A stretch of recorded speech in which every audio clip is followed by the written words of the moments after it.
नमस्कार. या आठवड्यातल्या पहिल्या निवडणूक स्पेशल टॉक टाइम मध्ये तुमच्या सगळ्यांचं स्वागत.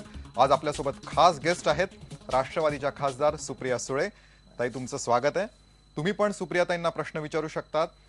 सध्या राष्ट्रवादी काँग्रेस आणि काँग्रेसमध्ये ज्या चर्चा सुरू आहेत त्याबद्दल सगळ्यांनाच उत्सुकता आहे. त्यांना थेट प्रश्न विचारू शकतात. 022-668-99263 हा आमचा नंबर आहे. पहिला प्रश्न मीच तुम्हाला विचारतो. सगळ्यांच्या मनातला प्रश्न आहे, काँग्रेस आणि राष्ट्रवादीची आघाडी होणार की नाही होणार? काँग्रेसची आणि राष्ट्रवादी काँग्रेसची आघाडी नक्कीच होणार. आमचे प्रयत्न आहेत, माझा विश्वास आहे. आणि जसं मी अनेक वेळा सांगते की आमच्याकडे पटेल आणि पटेल ठरवतात आघाडीबद्दल. म्हणजे आमच्याकडून प्रफुल्लभाई आणि तिकडून अहमदभाई. आणि अनेक वर्ष थोडासा वेळ जरूर ह्यावेळी जास्त लागलेला आहे, पण आमचे प्रयत्न आमच्याकडून नेहमीच राहतील. आणि सातत्याने तुम्ही बघताय की प्रफुल्लभाई आणि अहमदभाई हे दोघं मिळून नेहमी काहीतरी मार्ग पण काढतात. आघाडी निश्चित होणार. पण तुम्ही 144 पर्यंत मागितलं आणि काँग्रेसने स्पष्ट केले, नारायण राणेंनी सांगितले आम्ही 124हून एकही जागा जास्त देऊ शकत नाही. मग आता आणि हे जाहीर बोललं गेलं. म्हणजे यावेळेसचं वैशिष्ट्य असं आहे की सगळ्या गोष्टी जाहीर होत आहेत, म्हणजे युतीतल्या असतील किंवा आघाडीतल्या. तर मग आता मध्यबिंदू कुठे असू शकतो? जाहीराचं क्रेडिट तुम्हाला जायला पाहिजे, कारण का टेलिव्हिजनचा व्याप चांगली गोष्ट आहे, सगळं लोकांसमोर अगदी अगदी. माझं तर म्हणणं आहे की जेवढं जास्ती ओपनली सगळ्या गोष्टी होतील, जागा वाटपाची चर्चा ओपनली व्हायला हरकत जरूर. नाही. आय मीन असं आहे की एवढंच दुःख मला वाटतं की सगळंच काय बाहेर सांगायचं नसतं. आता तुमच्या एडिटोरियल टीम मध्ये काय चर्चा होते ती काही खरंच गरजेच नाहीये की आम्हाला कळावी. तसंच काही गोष्टी ज्या चौकटीत राहिल्या पाहिजेत. पण कसं असतं राजकारणात, काही काही गोष्टी मुद्दामून पण बाहेर सांगितल्या जातात. त्याच्यामुळे ह्या सगळ्या गोष्टी गंमत जम्मत चालते सगळी इलेक्शनच्या वेळेस. पण माझा विश्वास आहे की ह्या सगळ्या गोष्टी सोडून जे सिनियर लिडरशिप आहे, जे फायनल निर्णय घेतील, ते काँग्रेस पक्षाचाच आपल्याला सगळ्यांनाच माहिती आहे की काँग्रेस प्रेसिडेंटचा निर्णय हा फायनल असतो. त्याच्यामुळे दिल्लीत जेव्हा ही फायनल चर्चा होईल त्याच्यात नेहमी आपण पाहतो की शरद पवार सोनिया गांधींना भेटले की हा प्रॉब्लेम सुटतो. तर मग ती भेट अजून का होत नाही? कारण आता अक्षरशः 23 दिवस उरलेत मतदानाला आणि म्हणजे बऱ्याचदा पवार साहेबांच्या आधी भेटतात. नाही, पवार साहेबांच्या त्यांच्याबरोबर ऑलरेडी 2 मीटिंग्स झालेल्या आहेत. आणि तेव्हा काँग्रेस प्रेसिडेंट परदेशी गेल्या होत्या त्यांच्या काही कामासाठी.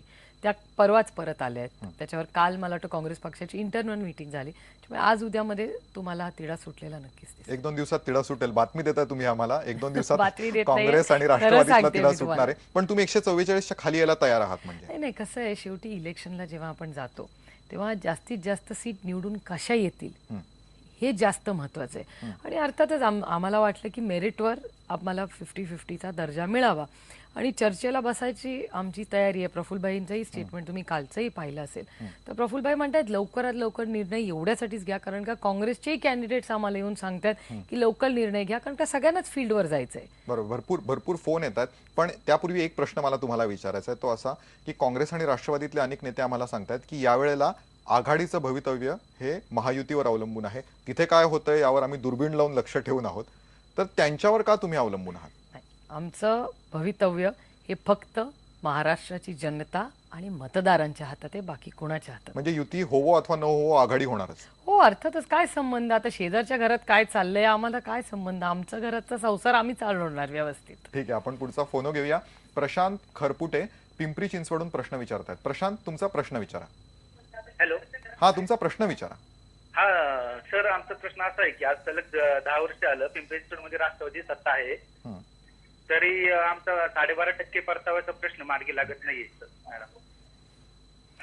हा, तुमचं उत्तर. हो, प्रशांतजी, ह्याच्याबद्दल माननीय अजितदादांनी माननीय मुख्यमंत्र्यांकडे ही चर्चा केली आहे. तुम्हालाही माहिती आहे ह्या चर्चेमध्ये काय झालेलं आहे. मागच्या इलेक्शनमध्ये फार ह्यावर चर्चाही झाली. मी तुम्हाला विश्वास देऊ इच्छिते की हा प्रश्न सोडवणारच आम्ही. आणि जर कोणी तो सोडवला तर तुम्ही बघताय तुम्हाला दादाच्या नेतृत्वाखाली किती चांगलं काम, म्हणजे पिंपरी चिंचवडमध्ये इतकं चांगली डेव्हलपमेंटची कामं झाली आहेत, असा हाही प्रश्न राष्ट्रवादी काँग्रेस पक्ष दादाच्या नेतृत्वाखाली 100% सुटेल. तुम्ही अजिबात चिंता करू नका. ठीक आहे, आपण पुढचा प्रश्न घेऊयात. सुधाकर गोगावले अलिबागहून प्रश्न विचारतात. सुधाकर, तुमचा प्रश्न विचारा. नमस्कार. सुप्रियाताईंना पण नमस्कार. नमस्कार. इलेक्शन आता आलं आहे. राज्य पूर्ण देशात सत्ता बदल झालेला आहे. प्रत्येक वेळी आपण दिल्लीकडे पाहायचं, पण शिवसेनेने आज बीजेपी जरी ती देशात जरी सत्ता काबीज केली असली तरी शिवसेने पुढे आज दिल्लीला झुकावं लागले आणि झुकवलंय शिवसेनेनं. आज जाणते राजे आपले खूप मोठी अपेक्षा आहे महाराष्ट्रातल्या जनतेची. आज ते सुद्धा दिल्लीवर म्हणजे सोनिया गांधींचा एक वेळ त्यांनी हे बोलूनच सत्ता स्वतंत्र पक्ष स्थापन केला आणि आज सुद्धा त्यांनाही दिल्लीची वाट पाहावी लागते आहे. तुमचा प्रश्न काय आहे सदानंद? पक्ष माझा प्रश्न हेच आहे की जनता अजून किती वाट पाहिजे. आता 15 तारखेला इलेक्शन आहे आणि ताई आज जनता आपली पाण्यानं होरपळते आहे. रस्ते ठीक नाही आहेत. काय चाललंय? जनता कोणत्या आधारावर तुमचे वाटप होईल न होईल? समजा आता जर युती नाही झाली तरी पुन्हा तुमचे पक्ष आमदार जोडून घोडेबाजार करून सत्ता आणणार, पण जनतेला काय फायदा आहे ताई? बरं, तुमचं म्हणणं आपल्याला कळलं आहे. तुमचं उत्तर. सुधाकरजी, मला तुम्हाला एवढंच सांगायचं, राष्ट्रवादी काँग्रेस पक्षाने आजपर्यंत कधीही घोडेबाजार केला नाही आणि आम्ही कधीही सत्तेसाठी करणार नाही. तुम्हाला माहिती आहे, आदरणीय पवार साहेबांकडे नंबर्स होता तरी पवार साहेब तेव्हाही विरोधात बसलेले आहेत. झुकायचा प्रश्न नाही आहे, तत्वाचा प्रश्न आहे. या राज्याला एक स्थिर सरकार द्यावं आणि जुनी नाती असतात. आपण काँग्रेसबरोबर चांगल्या आणि वाईट काळात कोण जर उभं राहिलं असेल तर तो राष्ट्रवादी काँग्रेस पक्षाचा अभिमान आम्हाला आहे. त्याच्यामुळे ह्या सगळ्या पार्श्वभूमीवर सामाजिक माणसासाठीच आम्ही उभे राहिलेलो आहोत आणि पाण्याचा, रस्त्याचा काही प्रश्न तुम्ही जे असतील, स्थानिक जर काही एखादा मुद्दा असेल जरूर तुम्ही सांगा. पण मला तुम्हाला एवढंच सांगायचं आहे की आमच्या या आघाडी सरकारने गेल्या 15 वर्षामध्ये अतिशय चांगलं काम महाराष्ट्रात केलेलं आहे. त्याच्या अनेक गोष्टी आहेत, त्या मी आज तुम्हाला सांगणार नाही, पण वेगळ्या जरूर तुम्हाला कळवीन. पण तुमची व्यथा मी समजू शकते आणि माझंही तुमच्यासारखंच म्हणणं आहे की आम्ही तरी लवकरात लवकर निर्णय घेऊन लोकांपर्यंत आम्ही केलेली कामं ही पोचवावी आणि सर्वसामान्य माणसाला ज्या अपेक्षा पक्षाकडून आहेत त्याच माझ्या आहेत. आणि तुमचा निरोप मी नक्की संघटनेतल्या लोकांपर्यंत पोहोचवीन की लवकरात लवकर निर्णय घ्या, कारण का लोक आता नाराज होत आहेत आणि फक्त आपल्यावर नाही, सगळ्याच पक्षांवर परिस्थिती पण आहे. ही अनेक लोकांची भावना असते, तुमच्यापर्यंतही पोहोचली असेल की आमच्या समस्या काय, आणि हे सगळे पक्ष एकमेकांमध्ये नुसते जागांवरनं भांडत बसलेत, त्यामुळे लवकर सोडवावं अशी ती अपेक्षा व्यक्त नाही करतात. जरूर, मला पूर्णपणे मान्य आहे. आणि हे 2-4 दिवस चालतात, तो फार काही वर्षी चालणार आहेत. आणि मी तुम्हाला परत सांगते की थोड्याशा गोष्टींना टीव्हीवर किंवा जे आमच्यातलेच काही लोक बाहेर बातम्या सोडत असतात उगीच कारण नसताना, त्याच्यामुळे कन्फ्युजन असं वाटतं. आत अंतर्गत एवढं नसतं, खरंच नसतं. त्यांच्यातलेच काही लोक सांगतात हे त्या मान्य हो, करतात. अगदीच. डॉक्टर सदानंद इंगळे बुलढाण्याहून पुढचा प्रश्न विचारतात. डॉक्टर साहेब, प्रश्न विचारा. ताई नमस्कार. नमस्कार. मी खामगावून सदानंद इंगळे बोलतो. हा बोला, तुमचा प्रश्न विचारा. ताई, मी राष्ट्रवादी पक्षाचा कार्यकर्ता आहे आणि आता सध्या निवडणुकीच्या काळामध्ये आपल्या पक्षाच्या आदरणीय नेत्यांवरती विरोधी पक्षांकडून अतिशय खालच्या लेवलवरचे आणि खोटे आरोप केले जातात. अगदी उदाहरण द्यायचं तर परवा देवेंद्र फडणवीसनी आर आबादवरती अतिशय खालच्या पातळीवरती टीका केली की एक अकार्यक्षम आणि भ्रष्ट गृहमंत्री आहे म्हणून. त्याचप्रमाणे विनोद तावडे आदरणीय अजितदादांना जेलमध्ये टाकायची भाषा करतात. कोणताही आरोप सिद्ध नव्हता. तर या आरोपांवरती आपला पक्ष आक्रमकपणे उत्तर का देत नाही? एकतर सदानंदजी, मला तुम्हाला सांगायचं आहे की ही त्यांची संस्कृती दिसते की ते क्या पातळीवर जात आहेत. आबांबद्दल ह्या महाराष्ट्राच्या जनतेला आदर आणि विशेष प्रेम आहे. दादाबद्दल जे ती गोष्ट बोलली, खरंच दुर्दैव आहे. तुम्हीच विचार करा, आपण इन्क्वायरी केली आणि कुणाच्याही इन्क्वायरीला आपण तयार आहोत पुढे जाण्यासाठी. आणि माझं एवढंच त्यांना सांगणं आहे की तुम्ही जेलमध्ये घालायची भाषा करताल, हा कुठला सुसंस्कृतपणा? जोपर्यंत कुठल्याही माणसाची इन्क्वायरी होत नाही, त्याची बाजू ऐकून घेत नाही, त्याच्याशिवाय तुम्ही कसं त्याला जेलमध्ये टाकणार? म्हणजे ह्यांच्या हातात सत्ता दिली तर हा काय धुडगूस घालतील. हे सत्ता नसताना असे बोलतात, सत्ता आल्यावर काय होईल याचा विचारही आपण सगळ्यांनी केला पाहिजे. आणि महाराष्ट्राच्या जनतेला दिसतंय की हे कसे वागतात आणि काय बोलू शकतात. त्यामुळे उलट मला तर ह्याची चिंता वाटते. दुसरी महत्वाची गोष्ट की मध्ये आता मी तरी ठरवले आणि मी तुम्हालाही तुमच्या या चॅनलच्या वतीने सांगायचंय की अनेक वर्ष आदरणीय पवार साहेबांना सुसंस्कृत म्हणून साहेब ऐकत गेले आणि लोकांना काही खोट्या गोष्टी खऱ्या वाटत गेल्या. त्याच्यामुळे इथून पुढे आपली संघटना, आपले नेते याच्या विरोधात कोणीही कुठलीही चुकीची गोष्ट गेली तर मी त्याची जबाबदारी घेऊन चला सडेतोड उत्तर पक्ष आणि आपण सगळ्या कार्यकर्त्यांनी हे दिलं पाहिजे. आणि ही पद्धत आता राष्ट्रवादीनी सुरू केलीच पाहिजे. कारण मला असं वाटतं आपण सुसंस्कृत वाटतो, काही बोलत नाही म्हणून हे काही वाफाट बोलत जातात. मला वाटतं ह्याला कुठेतरी आळा आपण घातलाच पाहिजे. आणि तुम्हाला उदाहरण देते की एका पेपरामध्ये, मी वृत्तपत्राचं नाव सांगणार नाही चॅनलवर, पण त्यांनी काहीतरी वाह्यातासारखं असंच लिहिलं होतं. आपण त्यांना नोटीस पाठवली आणि त्यांनी सांगितलं की आता आमच्या पेपरमध्ये असं नाही. आणि मी त्या म्हणजे त्या पेपरमध्ये बदल झालेला हा बघते, त्यामुळे तुमचा मुद्दा मला पूर्णपणे मान्य आहे. नाही पण सुप्रियाताई, तुम्ही म्हणताय की हे सरकार आलं तर तुम्हाला काळजी वाटते, कारण तावडेंनी म्हटले दादांना जेलमध्ये घालू. नाही, जेलमध्ये घालू म्हणजे इन्क्वायरी केल्याशिवाय नाही, जेलमध्ये बरोबर आहे. कसं नाही, पण घालणार? पण लोकांचा राग जो आहे तो याबद्दल होता, जो लोकसभेमध्ये दिसला की काँग्रेस आणि राष्ट्रवादीचं सरकार असताना घोटाळे एवढ्या मोठ्या प्रमाणात झाले, म्हणजे इरिगेशनचा स्कॅम झाला, आदर्शचा घोटाळा झाला, आणि या सगळ्या घोटाळ्यांमधून ज्यांच्यावरती आरोप झाले तेच सरकारमध्ये आहेत, तेच चौकशी समिती नेमणार, नाही. तेच त्यातनं निघणार. कोणीही कोणावरही काहीही आतापर्यंत कारवाई झालेली लोकांना दिसली नाही, म्हणून लोकांच्या मनात संताप आहे. तो तरी खरा आहे हो, की नाही? मान्य मान्य मला. कसं होतं की एखादी गोष्ट रेटून 10 वेळा सांगितली की ती खोटी असली तरी खरी वाटायला लागते ना. गॉबल्स थिअरी तर आहे, हीच तर भाजप वापरते नेहमी आमच्या विरोधात. आता मला एक सांगा, 95 साली तुम्ही कदाचित तेव्हा लहान असाल, तुम्हाला आठवत म्हणजे माहिती असेल का नाही माहिती. किंवा ऐकलं असेल काय? तुम्ही. पण 95 साली पवार साहेबांवर इतके आरोप यांनी केले. पवार साहेबांनी सुसंस्कृत मराठी माणसासारखं वागले की जाऊ दे, लोक काय बोलतात, आपण काम करूया.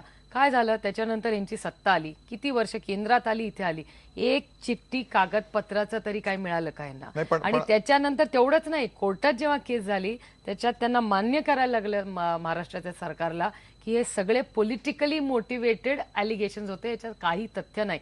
आता हे जे 95 साली पवार साहेबांच्या विरोधात केलं तेच आता दादा आणि राष्ट्रवादी काँग्रेसच्या विरोधात हे नाही, पण करतात. नाही, बरोबर आहे. आताच्या केसमध्ये जर आपण पाहिलं तर इरिगेशन मध्ये चितळे समितीने सुद्धा मान्य केलं आहे की मोठ्या प्रमाणात गैरव्यवहार झाला आहे.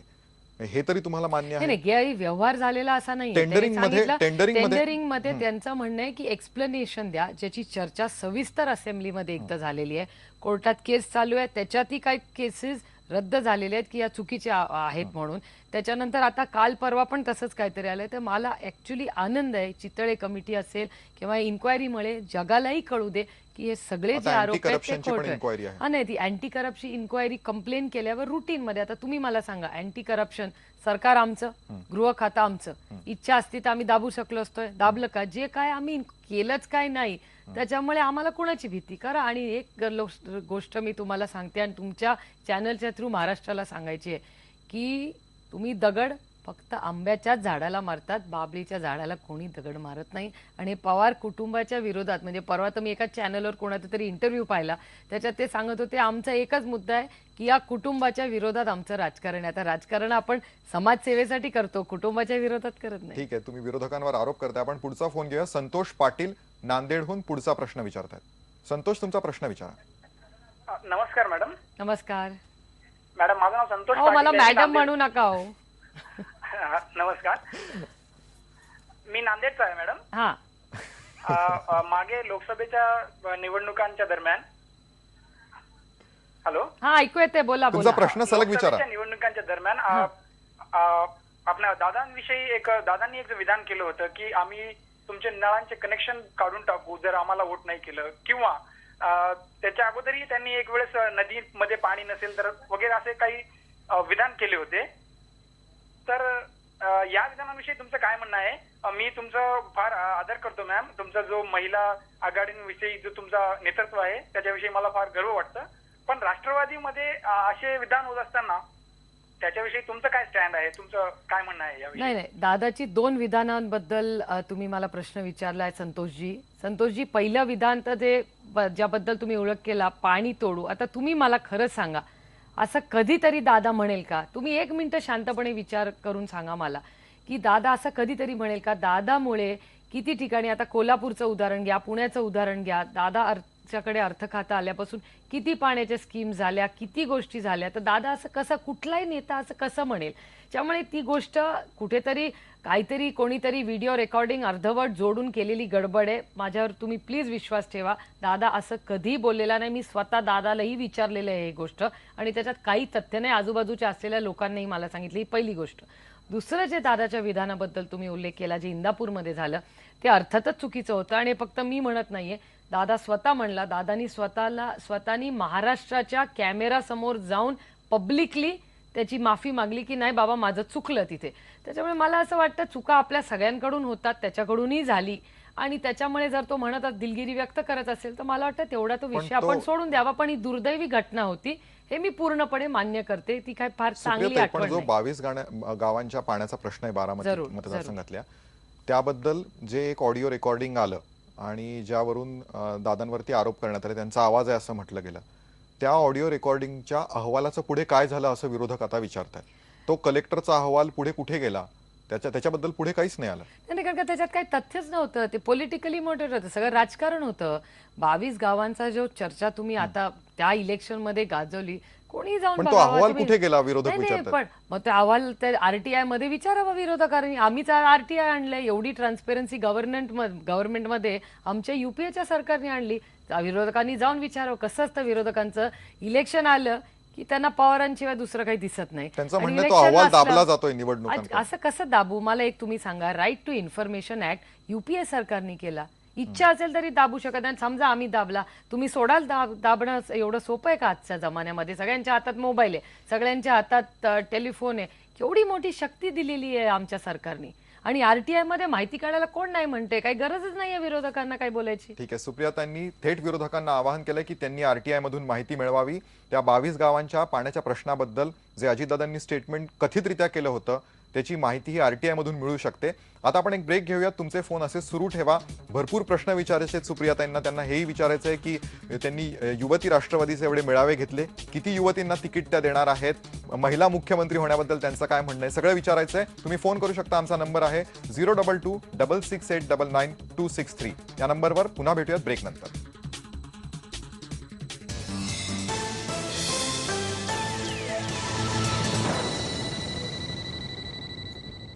निवडणूक स्पेशल टॉक टाइम मध्ये तुमच्या प्रश्नांना उत्तर देत आहेत राष्ट्रवादीच्या खासदार सुप्रिया सुळे. सुप्रियाताई, पहिला प्रश्न मीच विचारतो, बाकीचे भरपूर जण वेटिंग मध्ये आहेत, पण आधी माझा प्रश्न विचारतो. तुम्ही युवती राष्ट्रवादीचे राज्यभर मेळावे घेतले आणि त्यावेळेला तुम्ही सांगितलं होतं की युवतींना अधिकाधिक मी तिकीट मिळवून द्यायचा प्रयत्न करेन. तर आता राष्ट्रवादीची जेव्हा यादी येईल त्यावेळेला किती टक्के आम्हाला युवती पाहायला मिळतील? एक तर तिकिटांची चर्चा काही मेळाव्यात झाली नव्हती. मेळाव्याचा घ्यायचं कारण एवढंच होतं की मी जेव्हा पक्षाच्या युवक मीटिंग्सला जायची तेव्हा 50% आरक्षण आदरणीय पवार साहेबांनी आणलं. तर नवीन लिडरशिपमध्ये जर युवती आमच्या पक्षात आले नाही तर कोण लिडरशिप करणार ती 50%ची? त्याच्यामुळे युवती काँग्रेसची स्थापना झाली आणि त्यातून नवीन लिडरशिप पक्षात यावी, नवीन चेहरे यावे, नवीन विचार यावे, याच्यासाठी ही संघटना आम्ही सुरू केली. आणि त्या माध्यमातून आज तुम्ही बघाल, सरपंच असतील, जिल्हा परिषदची नाशिकची अध्यक्ष असेल, या सगळ्या मुली हळू आज प्रशासनामध्ये आणि सत्तेमध्ये भागीदारी व्हायला लागल्यात. आता विधानसभेचा विषय थोडासा मोठा आहे, त्याच्यामुळे त्याच्यात इतक्या पटकन किती मुली येतील यावेळी सांगतात नाही, पण 2019ला नक्की. आणि खूपशा मुली वयाने लहान पण आहेत, त्याच्यामुळे त्या बसत पण नाही आहेत त्या कॅटेगरीमध्ये. पण 18 वर्षाची सरपंच राष्ट्रवादी काँग्रेस पक्षाकडे आहे, जिल्हा परिषदची अध्यक्ष युवती आमची नाशिकला आहे. त्यामुळे या मुली आता खालून हळूहळू तयार होऊन प्रशासनामध्ये पुढे यायला हळूहळू येतात. आणि माझं वैयक्तिक तरी म्हणणं आहे की फील्डवर मुलींनी थोडंसं आणखीन काम करावं, म्हणजे त्या पुढच्या इलेक्शनपर्यंत 25 वर्षाच्या होतील आणि मग एक चांगली नवीन युवक आणि युवतीची लिडरशिप तुम्हाला राष्ट्रवादी काँग्रेस पक्षात ह्याही मध्ये आम्ही प्रयत्न करू. पण लक्ष आमचं 2019चं या मुलींसाठी जास्त आहे. तुमचं पण लक्ष 2019 आहे का ते आपण नंतर विचारूया. आता एक फोन घेऊयात. प्रवीण गायकवाड दौंडहून प्रश्न विचारतात. प्रवीण, तुमचा प्रश्न विचारा. ताई नमस्ते. नमस्कार. निवडणुकीसाठी शुभेच्छा. थँक्यू. आणि ताई, महाराष्ट्राच्या राजकारणामध्ये जे काही महिला मुख्यमंत्री होऊ इच्छितात त्यामध्ये काही आता नावे समोर येत आहेत. तुमचं इतकं चांगलं संघटन आहे, इतकं चांगलं कार्य आहे, कदाचित कॅमेरा समोर नसेल, पण एक महिला मुख्यमंत्री पहिल्या बारामतीच्या आणि तुम्ही का नसाल? प्रवीण, तुम्ही माझे मतदार आहात हो. तुम्ही मला दिल्लीला पाठवलंय जबाबदारीने, आणि तुम्हाला असं वाटत नाही का की आपली एक महिला भगिनी दिल्लीला जाते, आपलं काम बोलते, आपल्यासाठी अधिकार करते, तर तिने दिल्लीलाच राहावं? नाही, पण त्यांची इच्छा होती तुम्ही राज्याच्या राजकारणात यावं, तसा काही विचार आहे का?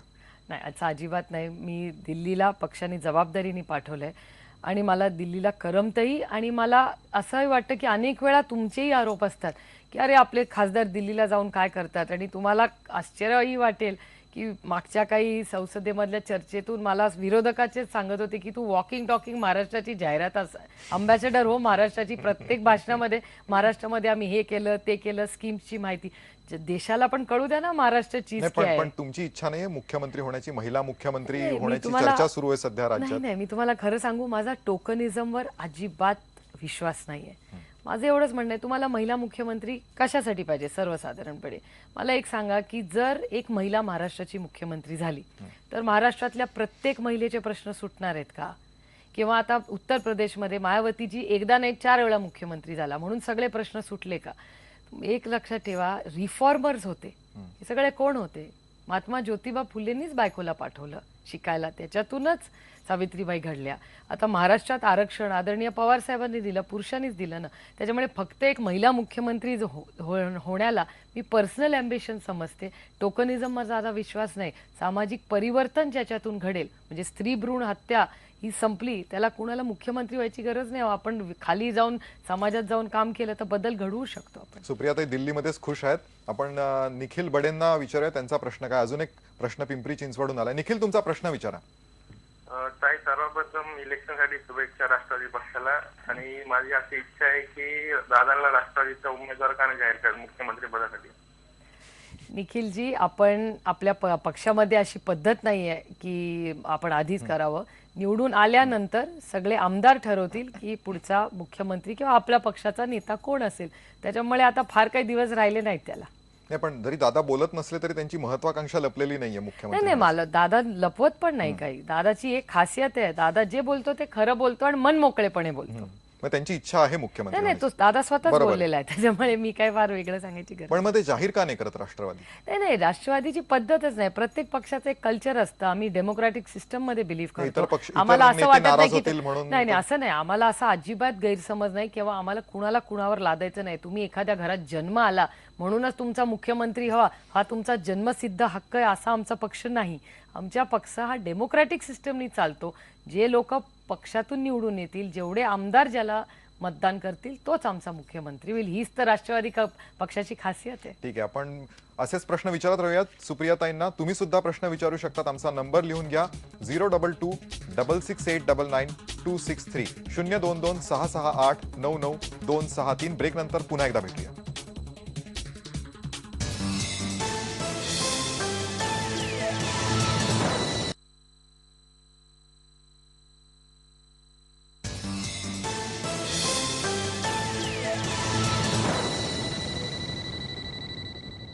निवडणूक स्पेशल टॉक टाइम मध्ये तुमचं पुन्हा एकदा स्वागत आहे. तुम्ही प्रश्न विचारत आहात राष्ट्रवादीच्या नेत्या सुप्रिया सुळे यांना. सुजित शिंदे पुण्याहून प्रश्न विचारतात. तुमच्या जिल्ह्यातनं खूप फोन येतात. सुजित, तुमचा प्रश्न विचारा. हा ताई, नमस्कार. नमस्कार. आम्ही आपला राष्ट्रवादीचा नेता कार्यकर्ता बोलतोय. हा, हॅलो. हा, बोला बोला. तुमचा प्रश्न विचारा सुजित. काय नाही, आपल्या पक्षातून लोक सोडायला का लागलेले आहेत? आज सुद्धा संजय सावकर यांनी किसन कथोरे यांनी पक्ष सोडलाय. त्याचं कारण काय आहे? याचं कारण असं आहे, गळती लागली अक्षरशः. सुजितजी, काय आहे, तुम्हाला प्रत्येकाला माहितीये की आपल्या पक्षामध्ये प्रत्येक जिल्ह्यामध्ये किती नेते आहेत मला खरं सांगा, आपल्या पण जिल्ह्यामध्ये. त्याच्यामुळे जेव्हा एखाद्याला वाटतं की आपल्याकडे आपल्याला तिकीट मिळतंय नाही मिळतंय असं म्हणले की त्यांचे जरा डालामडोल होतं. मला तुम्ही सांगा, जे जे सोडून चाललेत यांच्यावर कुणावर अन्याय पक्षाने केलाय का? मला खरं सांगा. तुम्ही ह्याच लोकांना विचारायला पाहिजे की तुमची काय आयडिओलॉजी किंवा विचार पद्धती काय आहे का नाही तुम्हाला. पक्षाने एवढं तुम्हाला दिलं, जेव्हा त्यांना असं वाटतं की आपल्याला तिकीट नाही, का आपल्याकडे थोडीशी अडचणी आपल्या पक्षाची अशी आहे की आपल्याकडे एवढे चांगले नेते आहेत आणि काही काही जिल्ह्यात तालुका लेवलला प्रत्येक तालुक्यात 2, 3, 4 नेते आहेत आपल्याकडे. त्याच्यामुळे एखाद्याला वाटलं की आपलं तिकीट आपल्याला मिळत नाही की ती गळती होते, त्याच्यामुळे मग ते जातात ते दुसऱ्याला तिकीट देणार. तसंच झालेलं आहे. या दोन्ही ठिकाणचं उदाहरण तेच आहे, तुम्हाला माहिती आहे. पण फार मोठ्या प्रमाणात गळती होते. म्हणजे आता मी बसल्या बसल्या फक्त नावं काढली. मला जी आठवली ती सावकारे, त्यानंतर कथोरे, संजय काका, हिना पाचपुते, गावित, सूर्यकांताताई, एवढे मोठे मोठे नेते तुमचे. मी ते दोन्ही एकत्र केलेत, म्हणजे लोकसभेतले पण आणि हे पण. एवढ्या मोठ्या प्रमाणात नेते सोडून का जात आहेत तुमच्या? त्याचं इंट्रोस्पेक्शन तुम्हीच करा. प्रत्येक कुणाकुणाच्या कुठल्या कुठल्या इन्क्वायरीज चालल्या आहेत ते आधी बघा. याचा इंट्रोस्पेक्शन तुम्ही करा की त्याच्यात सगळ्यांच्यात कॉमनॅलिटी काय आहे. एक कॉमनॅलिटी सगळ्यांच्यात आहे की प्रत्येकावर कुठला न कुठला आरोप आहे. एक पहिली गोष्ट. दुसरी गोष्ट, त्यांना असं वाटलं की आपल्याला काय राष्ट्रवादी काय तिकीट ह्यावेळेस देत नाही म्हणून ते दुसरे ऑप्शन्स बघतात. आणि तिसरी सगळ्यात महत्वाची गोष्ट, दुर्दैव आहे की या सगळ्यांची ज्यांची नावं गेली, पक्षाने त्यांच्यावर कधी अन्याय नाही केलेला आहे. त्यांनी संधी साधूपणा करून पक्ष सोडलेला आहे. हे सत्य आहे, मला बोलायचे नाही. आणि मला असं वाटतं जे माझ्या संघटनेबरोबर माझ्या वडिलांबरोबर अनेक वर्ष राहिले, त्यांच्याबद्दल चुकीचं काही मी कधी बोलत नाही. माझ्या शुभेच्छाच आहे त्यांना. पण तुम्ही प्रश्न नाही, पण विचारला आणि पण विषय तुम्हाला काढला म्हणजे म्हणून तुम्हाला असं वाटतंय की या सगळ्या लोकांच्या विरुद्ध ज्या इन्क्वायरीज असतील आहेतच, तुम्ही बघा ना. त्या लोकांना असं वाटतंय की आता शिवसेना भाजपचं सरकार येणार आहे आणि त्यामुळे आपल्याला त्यांची गरज लागेल. नाही नाही नाही, त्यांना असं वाटतंय की राष्ट्रवादी काँग्रेस पक्ष त्यांना तिकीट देणार नाही म्हणून ते जात आहेत. कारण का त्यांचे ह्या सगळ्या तांत्रिक अडचणीत आणि तुम्ही घेणाऱ्या पक्षांचं पण दुर्दैव बघा. एरवी आमच्यावर एवढी टीका करतात, या सगळ्या लोकांवर किती टीका असेंब्लीमध्ये केलेली आहे बघा, आणि त्याच लोकांना हे प्रवेश देत आहेत. म्हणजे जे आमचे विरोधक यांना घेत आहेत त्यांच्या भाषणांमध्ये किती सत्य आहे हेही उघडे पडतात आमचे विरोधक याच्यामुळे. हरकत नाही, आपण पुढचा फोनवरून प्रश्न घेऊया. अमोल काळे दौंडहून प्रश्न विचारतात. अमोल, तुमचा प्रश्न विचारा. हॅलो. हा, तुमचा प्रश्न सलग आणि थोडक्यात विचारा. हा, मी दौंडवरून बोलतोय सर. बोला बोला. दौंडमध्ये 2009 साली राष्ट्रवादी पक्षाची उमेदवारी ऍडव्होकेट राहुल दादा कुल यांना दिली. हा, विचारा. तुमच्या टीव्हीचा आवाज पूर्ण बंद करा आणि सलग प्रश्न विचारा. दिली, त्यात त्यांचा पराभव झाला. जय पराजय हा नाण्याच्या दोन बाजू आहेत. तुमचा 2009 मध्ये राहुल दादा कुल यांना उमेदवारी दिली घड्याळाची. राष्ट्रवादी पक्षाचं चांगलं काम असल्यामुळं युवक नेतृत्व म्हणून त्यांना काम देण्यात आलं, तिकीट दिलं. त्याच्यानंतर सर्व घड्याळाच्या व्यक्तींनी चांगल्या पद्धतीने त्यासाठी काम केलं आणि जय पराजय असतो. अपक्ष उमेदवार म्हणून रमेश थोरात होते, त्यांचा विजय झाला थोडक्या मताने, त्यात आमची माघार झाली. त्याच्यानंतर जो राष्ट्रवादी बरोबर राहुल कुल गटांबरोबर ज्यांनी राष्ट्रवादीशी प्रामाणिक काम केलं आणि त्यांच्याबरोबर अतिशय चांगल्या पद्धतीने कामकाज करून घड्याळाचं नावलौकिक केलं पक्ष स्थापनेपासून, पण त्यांना अपक्ष उमेदवार आमदार रमेश थोरात निवडून आल्यानंतर पूर्णपणे डावलण्यात येऊन आणि त्यांना कुठलाच सत्तेत भाग घेतला नाही. उदाहरणार्थ माझ्यासारखा राष्ट्रवादी. बरोबर आहे, तुमचा अमोल, तुमची भावना कळली. ताई, असे अनेक कार्यकर्ते आहेत ज्यांची अशी भावना आहे की आम्ही पक्षासाठी काम केलं आणि आम्हाला डावलण्यात आलं. तुमचं त्यांना उत्तर? नाही अमोलजी, मला तुम्हाला एवढंच सांगायचंय की ह्यावेळी माझी स्वतःची इच्छा होती की राहुलला मोठा रोल द्यावा. आता राहुल दादांनीच पक्षाकडे तिकीट मागितलेलं नाही, हे दुर्दैव आहे. आणि दुसरीच महत्वाची गोष्ट की राहुल दादांची तुम्हीही चर्चा करू शकता की आदरणीय पवार साहेबांनी राहुल दादांच्या बाजूनी किती वेळा साहेब किंवा मी स्वतः असेल किंवा दादा असतील कुठल्या गोष्टीत आम्ही त्यांच्या बाजूनी उभारलेले. माझ्यासाठी तरी राहुल दादा हे मला छोट्या भावासारखे आहेत. त्यांचा कारखाना असेल, दुसऱ्या काही अडचणी असतील, ह्याच्या बाबतीत नेहमीच एक कुटुंब म्हणून मी स्वतः राहुल दादांच्या बरोबर राहिलेले आहे. जरी ते नसतील तिथे आमदार किंवा कुठल्याही पदावर, तरी नेहमी माझ्या दौऱ्यामध्ये राहुल दादा माझ्या बरोबरच असतात, माझ्या गाडीत असतात, आम्ही एकत्र असतो दिवसभर. एरवीही मुंबईला ते घरी अनेक वेळा येतात. माझे त्यांच्या घरगुती अतिशय वहिनींशीही चांगले संबंध आहेत. हे दुर्दैव आहे की यावेळेस राहुल दादांनी पक्षाकडे का तिकीट नाही मागितलं, ह्याचं मलाही अजून मोठा प्रश्नच आहे हा. ठीक आहे, आपण पुढचा फोन घेऊया. तो फार इंटरेस्टिंग आहे, कारण राष्ट्रवादीचं जिथे आणखीन महाराष्ट्राबाहेर अस्तित्व आहे अशा तारिक अनवर यांच्या बिहारमधून फोन आलाय. नितीन भांबुरकर बिहारमधून विचारताय. नितीन, कुठे आहात तुम्ही? बिहारमध्ये कोणत्या जिल्ह्यातून तुम्ही बोलताय? साहेब, मी बिहारमधून मुजफ्फरपूर वरून बोलतो. हा, बोला, तुमचा प्रश्न काय ताईंना? ताईंना प्रश्न हा आहे माझा की वेगळ्या विदर्भाबद्दल ताईचं काय म्हणणं? वेगळा विदर्भ झाला पाहिजे की नाही झाला पाहिजे? नाही नितीनजी, आदरणीय पवार साहेबांनी पक्षाच्या नेहमीच भूमिका घेतलेली आहे की स्थानिक लोकांची जी मागणी असेल, म्हणजे तेलंगणाच्या वेळीस तेलंगणाच्या लोकांची मागणी एवढी तीव्र होती, आपण तेलंगणाच्या बाजूने उभं राहिलो की जर लोकांना असं स्थानिक लोक काय मागतात ते आपण दिलं पाहिजे. जर स्थानिक लोकांना वेगळं विदर्भ हवं असेल तर जरूर राष्ट्रवादी काँग्रेस पक्ष त्यांची बाजू ऐकून घेईल आणि न्याय देईल त्यांना. त्यामुळे स्थानिक नेतृत्व ठरवेल त्यांना काय पाहिजे, स्थानिक लोक, सामान्य माणूस ठरवेल त्याला काय पाहिजे. आता आपण एक ब्रेक घेऊयात, कारण असे फोन तर येतातच आहेत. आपण ब्रेक नंतर घेऊयात. महत्वाचा मुद्दा ब्रेक नंतर तुम्हाला विचारायचा आहे तो म्हणजे बारामतीमध्ये धनगर आंदोलनाचा काही फटका तुम्हाला बसेल अशी भीती वाटते का? एक ब्रेक घेऊयात. तुमचे फोनवरून प्रश्न असे सुरू ठेवा. भेटूयात ब्रेक नंतर.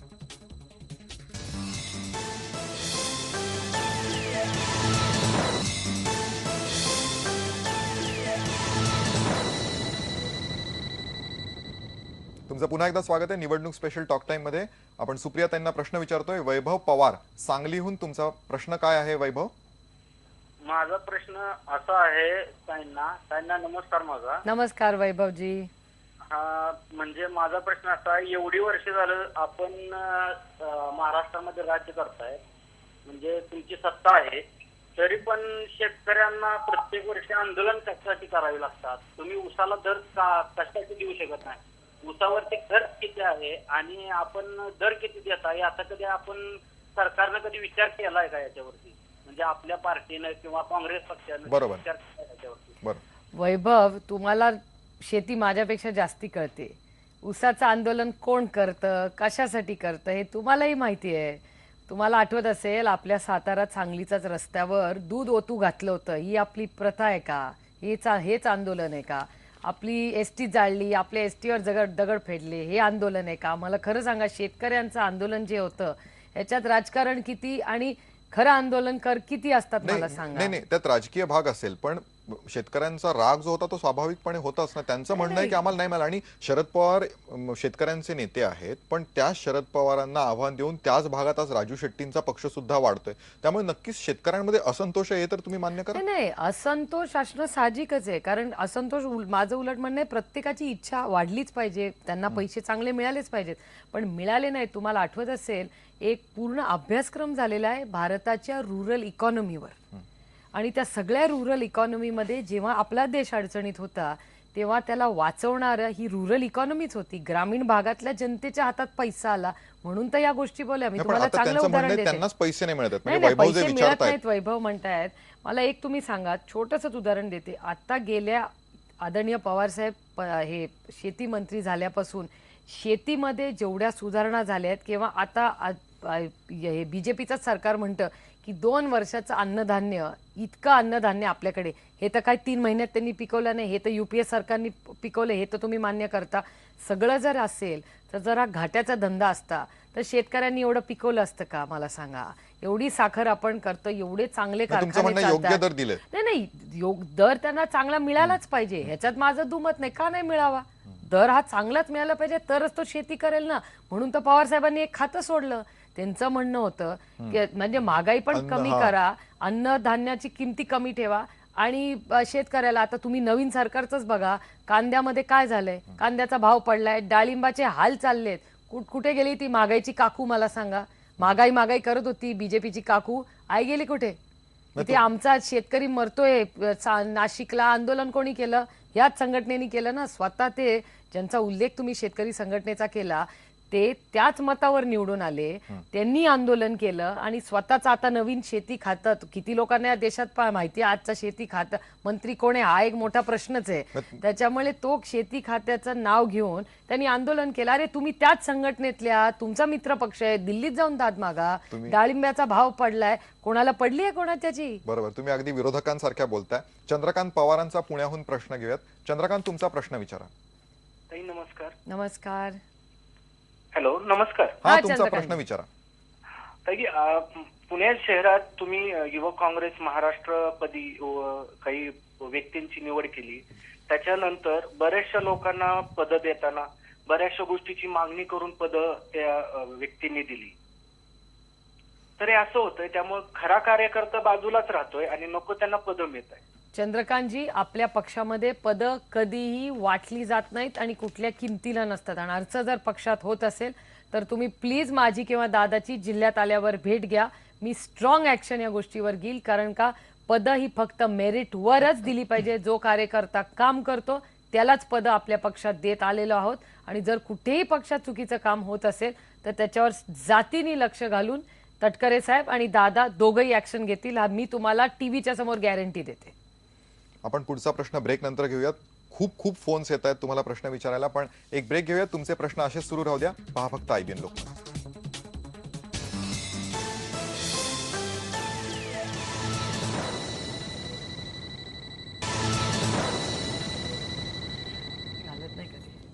आपण गप्पा मारतोय सुप्रिया सुळेंसोबत. अमोल राशीनकर धुळ्याहून प्रश्न विचारतात. अमोल, तुमचा प्रश्न विचारा. ताई, मी पुष्कळ वर्षापासून तुम्हाला पत्रव्यवहाराच्या माध्यमातून संघटनेत काम करण्याची इच्छा व्यक्त करत आलोय, आणि आजपर्यंत आपण इतक्या स्वार्थी लोकांना पद दिले, तरी सुद्धा ते पक्षाशी एकनिष्ठ न राहता पक्ष सोडून गेले. तर माझ्यासारख्या एकनिष्ठ कार्यकर्त्याला का अन्याय होतोय आजपर्यंत? धुळ्याचं मी काही बघत नाही, पण तुम्ही जरूर आता आपली भेट अशी झालेली आहे. तुम्ही पुण्याला, मुंबईला पक्षाच्या ऑफिसमध्ये कधी या. दादाई दर गुरुवारी सगळ्या कार्यकर्त्यांना भेटतो. तुम्ही कधी येऊन मला किंवा पक्षाचे अध्यक्ष तटकरे साहेबांना भेटा. तुम्हाला पक्षात नक्की न्याय मिळेल. आपण पुढचा फोनवरून प्रश्न घेऊया. बाळकृष्ण भापकर ठाण्याहून प्रश्न विचारतात. बाळकृष्ण, तुमचा प्रश्न विचारा. हा ताई नमस्कार, मी चौदरवाडीवरून बोलतोय भापकर. की आपल्या नगर रोडला जे आहे ते ज्या जमिनीचे तिथं भरपूर व्यवहार चालू आहे सध्या, तर तिथं शेतकऱ्यांना फायदा व्हायच्या बदली जी श्रीमंत आहेत ती जमिनी घेत आहेत. त्याच्यावरती लक्ष द्या ना तुम्ही थोडंसं. तुमचा आजोळ आहे ताई. तुम्ही ठाण्याचे आहात का चौदरवाडीचे आहात? मी चौदरवाडीचा आहे, तुमच्या आजोळचा आहे. अच्छा, चौदरवाडीचे. चालेल, तुम्ही येऊन मला बारामतीला आलं की भेटा. तुम्ही गोविंद बागेत या. आपण तुम्ही मला समजून सांगा विषय पूर्ण. आपण मार्ग काढू त्याच्यातून. अन्याय होणार नाही कुणावर, काळजी करू नका. त्यांचं म्हणणं आहे की मोठ्या प्रमाणात जमिनी श्रीमंत विकत घेत आहेत आणि पण हा जेन्युइन प्रॉब्लेम आहे पुणे जरूर. पट्ट्यातला. त्यांनी कुठल्या पॉकेटमध्ये हे काय होतंय, ऍक्विजिशन कंपल्सरी होतंय का? आता तर आपल्याच सरकारने, युपीए सरकारने कायदा केला की कोणीही जमीन अशी बळकटू शकत नाही. त्याचा किंमत ठरवते. कोणी मोठा माणूस काही कामासाठी घेत असेल तर ग्रामीण भागातली 4 पटीने जास्त किंमत द्यावी लागते. त्याच्यामुळे असं कोणी दादागिरी आणि असलं काही करू शकत नाही. आणि आपल्या भागात अशा गोष्टी होत नाहीत. आपल्या महाराष्ट्राचं एक कल्चर नाही, संस्कृती नाही. त्याच्यामुळे तुम्ही जरूर येऊन मला बाळकृष्णाची भेटा आणि काय अन्याय होत असेल तर आपण तिथे लगेच त्याला आळा घालू. एक प्रश्न मी विचारतो आता. लोकांचे खूप फोन येत आहेत. प्रश्न असा आहे की एक प्रकारचं अंडरस्टँडिंग हे महायुतीच्या नेत्यांमध्ये आणि पवारांमध्ये झालंय असा वारंवार आरोप होतोय. बारामतीच्या सीटच्या बद्दल तुमच्या विरोधात तगडा उमेदवार न देणं, प्रचार न होऊ देणं, अशा प्रकारचे आरोप होत आहेत. 2 आरोप आत्ता झाले जे मी तुम्हाला वाचून दाखवतो. एक म्हणजे जानकरांनी म्हटलं की पवारांनी शब्द टाकल्यामुळे मोदी लोकसभेच्या वेळेला प्रचार सभेला आले नाहीत बारामतीमध्ये. आणि शिवतरेंनी आधी पण म्हटलं होतं की मला हे तिकीट मिळायला हवं होतं पण ते मला नाकारण्यात आलं. मी एक तगडा उमेदवार ठरू शकलो असतो सुप्रिया सुळेंविरुद्ध. तर लोकसभेला आणि विधानसभेला वारंवार बारामतीमध्ये एक प्रकारचं सेटलमेंट होतंय का पवार आणि महायुतीच्या नेत्यांमध्ये? मला एक गोष्ट सांगा, ह्या दोन्ही संघटनेतल्या वरिष्ठ नेत्यांना मला विचारायचं आहे की तुम्ही अशा संघटनेत काम करता का जी फिक्सिंग करते? आरोप आमच्या बाजूने होत नाही, त्यांच्या बाजूने होते. म्हणजे त्यांच्या दोन्ही संघटनेनी आत्मपरीक्षण केलं पाहिजे की त्यांची संघटना कशी चालते. नाही, ते बरोबर आहे, ते करतील. हो, म्हणजे आरोप ते करतायत म्हणजे त्यांनी त्यांचा इंटरनल इश्यू, आमचा काय संबंध नाही. पण अशा प्रकारचं काही आहे का? असं कसं असेल तुम्ही मला सांगा. आम्ही विरोधक म्हणून काम करतो. आमच्या पक्षावर तर हा आरोप नाही. आमचा कुठला नेता फिक्स होत नाही, त्यांचे नेते फिक्स होतात. याचा विचार त्यांनी केला पाहिजे. मी कसं याचं उत्तर देणार? ठीक आहे, आपण त्यांना हा प्रश्न विचारूयात. आता आपण शेवटच्या भागाकडे ब्रेक नंतर जाणार आहोत आणि मला एक खूप इंटरेस्टिंग प्रश्न तुम्हाला विचारायचा आहे की राजकारणामध्ये नीटनेटकं राहायला किती महत्व आहे. कारण तुमच्यासारखे अनेक नेते आहेत जे अतिशय टापटीप राहत असतात. याला महत्व आहे का हे आपण विचारूयात. घेऊयात एक ब्रेक.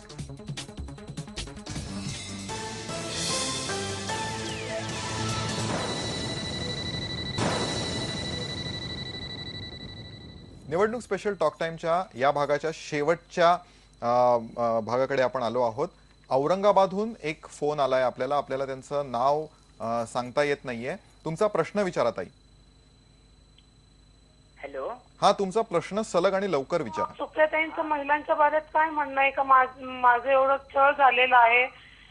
तुमचा राष्ट्रवादीचा माणूस छळ करतोय. माझ्या मुलीला दुसऱ्या मजल्यावरून खाली फेकलेलं आहे. तरी पोलीस काही करत नाही, राष्ट्रवादीचे नेतेही काही करत नाहीये.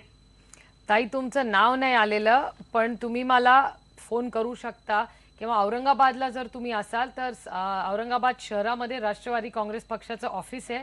तुम्ही तातडीने तिथे जा. तिथून तुम्हाला मला लगेच फोन लावून देतील. तुमची ओळख कोणीच ऐकत नाही मॅडम. मी सगळ्यांना, चव्हाण साहेबांना भेटले, विनोद पाटीलला भेटले, मी सगळ्यांना भेटलेले. कोणी याच्यात इंटरफेअर करत नाहीये. बरं, नाही, मी स्वतः जातीने लक्ष घालीन. तुम्ही फक्त राष्ट्रवादी काँग्रेस पक्षाच्या ऑफिसमध्ये लगेच जा. तिथून मला फोन करा. माझा कार्यक्रम 5 मिनिटात संपतोय. मी तुमचा फोन घेऊन मी मार्ग काढते. जबाबदारी माझी. तुमचं फक्त नाव सांगू शकत असाल तर सांगा, नाही तर 10 मिनिटांनी करा. ठीक आहे, हरकत नाही. सो त्या तुम्हाला फोन करतील. आता अगदीच वेळ संपलाय पण माझा जो प्रश्न होता की नीटनेटकं राहण्याला आज 21व्या शतकात महत्व आहे का राजकारण्यांसाठी? कारण पूर्वी राजकारणी म्हटलं म्हणजे टिपिकल झब्बा पायजमा घालून असायचे. आता पुरुष राजकारणी पण जरा बदलले आहेत आणि महिलांमध्ये सुद्धा बदल दिसतोय. नीट मेकअप केलेला असतो, व्यवस्थित साड्या फॅशनेबल असतात. तर या गोष्टींना कितपत महत्व आहे? एक तर मी मेकअप लावत नाही आणि मी फॅशनेबल साड्याही नेसत नाही. मला ट्रेडिशनल गोष्टी आवडतात. माझ्या घरातली माझी आई, मावशी, काकी ह्या सगळ्या जशा राहतात तशीच मी राहते.